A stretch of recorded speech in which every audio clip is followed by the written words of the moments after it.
Plastic laki isi kahino dak ahormu puke maduta chini pame bonta bangso plastic pen amasi kicho kijun I asonamung chipon iji lapen jakhong ni phai isiar ni pen det piang kangalong plastic pen kasonse ahormu kangkera hukum kepit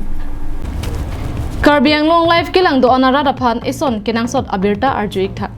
kibangji jakhong ni phai isiar ni mate penapen central sarkar kepathik pon aron ke denga hukum pangchengpo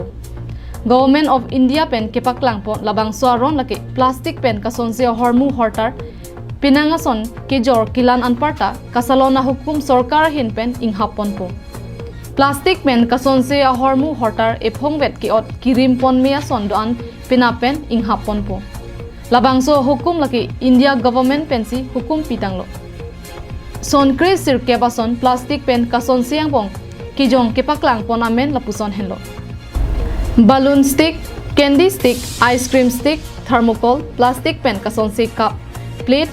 glass, tray, samus, cigarette ahom kibor I plastic,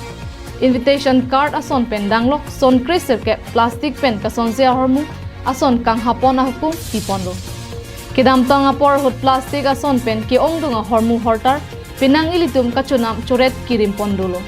Bonta labangso plastic pen ajo longli lang tumon pendang lo pirthe environment aphat kanahok alam mathasi jesemet government na hinpen lapuson ang deng kedeng ponli roklo lasi kaching hondo anara dapan sarkar hukuma tengpen ilitumang bong anutinta arkandun de det nangpo lasi kenang sot abirta arjikha pinap arni pen det piang kangalong plastic pen kasonse sonkri sirke ahormu hortar kachunam churet kasalon anparta kirim ing ton nangpo